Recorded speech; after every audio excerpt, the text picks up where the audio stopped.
nome é Fernanda Gulono. Há 1 ano e meio, 1 ano e 4 meses, eu estou trabalhando com o feltro, exclusivamente na parte de brinquedos pedagógicos, só que eu já conhecia o feltro na área de festa, só que eu não fazia profissionalmente, que eu trabalhava na área de festa infantil, então eu mesmo fabricava minhas peças para as decorações. Aí, quando veio a pandemia, eu vi como um feltro, né, na área de brinquedos pedagógicos, uma fonte de renda. Como as festas tinham parado, então eu optei em trabalhar exclusivamente com as peças em feltro em brinquedo e deu super certo. Nunca tinha trabalhado com feltro antes, eu sempre trabalhei na área de planejamento industrial, né, na área de gerenciamento industrial, então o feltro entrou na minha vida depois. No início era difícil você achar brinquedos, né, que eu achava bastante moldes gratuitos, né, e era difícil você achar cursos, né, cursos pagos ou cursos gratuitos no intuito do que eu queria. Então eu comecei a assistir vários vídeos externos, né, fora do Brasil, em outras línguas, né, para trazer para mim, para começar a aperfeiçoar o que eu queria, mas só que daí eu não tinha os moldes, né. Aí eu pensei, como que eu vou desenvolver os meus moldes? Aí eu comecei a pesquisar programas, né, para fazer os moldes, para fazer a vetorização, e foi aí que eu comecei a criar os meus próprios moldes. No início, quando eu comecei com o artesanato em feltro na parte de brinquedos, o meu intuito era profissionalizar mesmo. Então eu já comecei a planejar, porque tudo que você começa a fazer, você tem que ter um planejamento. Então eu já comecei a planejar que isso seria a minha profissão.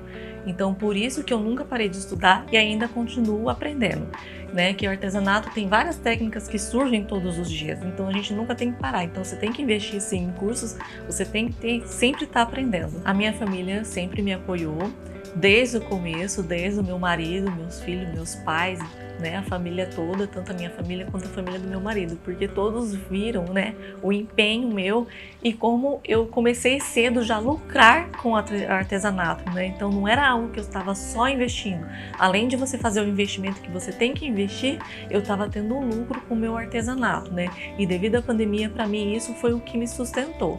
Então eu já tive o apoio total da minha família desde o começo. As mudanças que o artesanato trouxe para minha vida foram principalmente qualidade de vida, porque eu estou em casa, eu faço meu horário, estou com meu filho, estou com meu marido, eu consigo administrar os serviços de casa com o serviço do artesanato, então eu estando mais próximo à minha família, para mim, a minha qualidade de vida melhorou muito. Para fazer artesanato, eu acredito que não tem que ter dom. Lógico que tem pessoas que já nascem, né, com um dom, tem vários tipos de dons.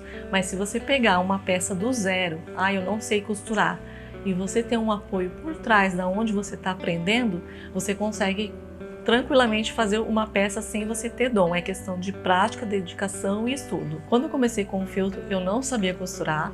Eu nunca tinha pegado uma máquina de costura, né?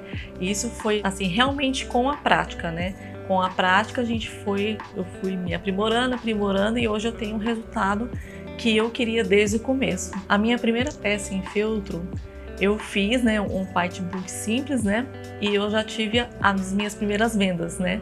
Na minha cidade mesmo, nas lojas onde até hoje eu forneço. Eu fui de porta em porta, eu anunciei em vários marketplaces, então desde o começo que eu comecei a fazer as minhas peças em feltro, você anunciando em marketplace, você anunciando, indo de porta em porta, em lojas, você consegue vender. Eu já vendia minhas peças desde as primeiras. Eu não consigo tanto manter estoques, eu sempre estou tendo encomendas. Eu escolhi a parte pedagógica devido ao momento que eu estava passando.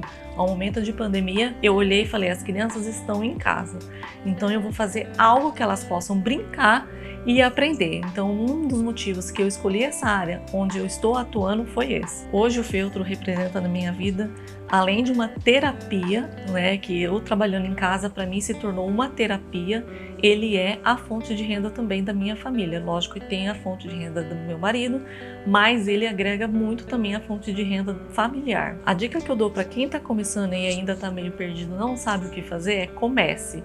Quando eu comecei, eu tinha apenas o feltro. Eu não tinha nenhuma ferramenta, como eu já mostrei em vários vídeos, quem já me conhece, né? Então você tem que se adaptar ao que você tem. Comece com o que você tem, que você consegue produzir artbooks lindos, brinquedos lindos com a ferramenta que você tem. E aos poucos, quando você vai adquirindo, vai vendendo as peças, você vai aprimorando o seu material, você vai investindo. Eu falo que é investimento, não é gasto. Quando é investimento, são ferramentas que você vai adquirir para o seu trabalho. Então você começa com o que você tem. Eu tinha uma tesoura, eu não tinha um alicate, eu não tinha nada. Eu comecei com o que eu tinha, conseguia produzir. Você se adapta com o que você tem no começo. Eu espero no futuro da minha profissão que eu continue ensinando muitas artesãs, muitos homens, mulheres, né, que querem ter uma renda com artesanato, porque assim como eu consegui, eu quero que outras pessoas também consigam viver com o seu artesanato.